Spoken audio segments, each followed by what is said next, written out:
there, we are going through some readings in the Aeneids of Plotinus.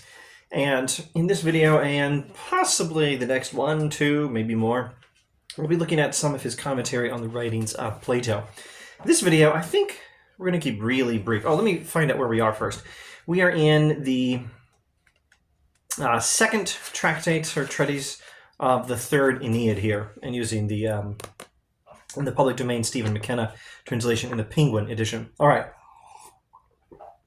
Plotinus says, but humanity, in reality, is poised midway between gods and beasts, and inclines now to the one order, now to the other. Some men grow like to the divine, others to the brute. The greater number stand neutral. Well, actually, that sounds very much like a commentary on Aristotle's Nicomachean Ethics, Book 7, I think. Humans have a divine side and an animal side, or a divine aspect and an animal aspect, or we are somewhere between God and beast, and we can tend one direction or tend the other, and some do tend one direction, and some unfortunately tend the other. But most people are pretty much just in the middle. But let's skip past that. Let's go to this nice commentary on the Republic. But the evildoers also have their punishment. First, they pay in that very wolfishness, in the disaster to their human quality, and next there is laid up for them the due of their kind. Living ill here, they will not get off by death. On every precedent, through all the line there waits its subsequent, reasonable and natural, worse to the bad, better to the good. I will stop there, but I must explain what he's talking about. What did he say? He said, bad people are always punished for their crimes. I think this is a line from Jordan Peterson. No one gets away with anything. I don't remember hearing him say that myself. I'm not a Jordan Peterson scholar or anything.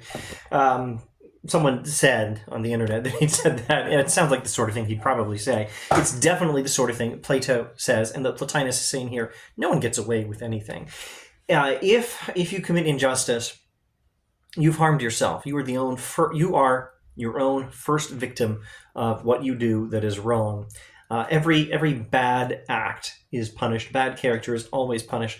First, your own character is corrupted, and that is a punishment in and of itself. Plato's Republic teaches that virtue is its own reward, vice its own punishment. If we are good, we have within ourselves the reward for our goodness. If we are bad, we have within ourselves the punishment for our badness, because good and bad behavior corrupt. Well, good and bad behavior respectively heal and strengthen, or else corrupt and destroy our character and our humanity itself. Humanity is supported, cultivated, grown, or rather the godlike aspect of humanity, to use Plotinian language here, is cultivated, grown, increased by good behavior, and the animalic aspect of humanity is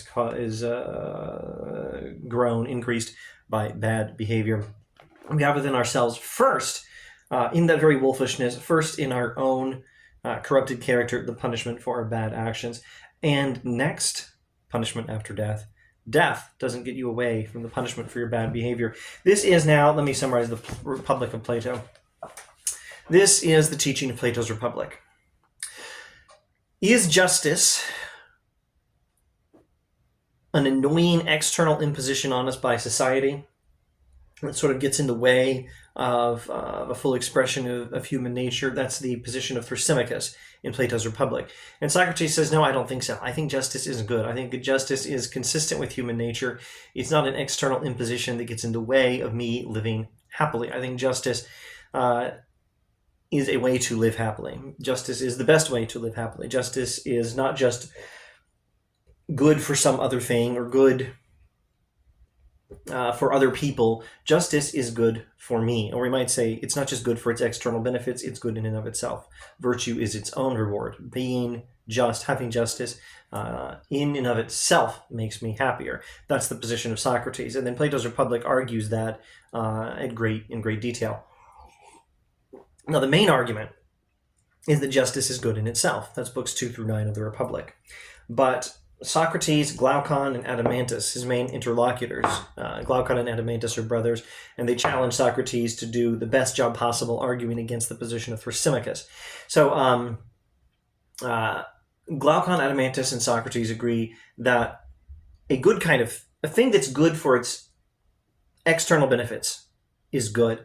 A thing that's good in and of itself is better. And a thing that's good for both reasons is best. And so Socrates argues that justice is one of those things.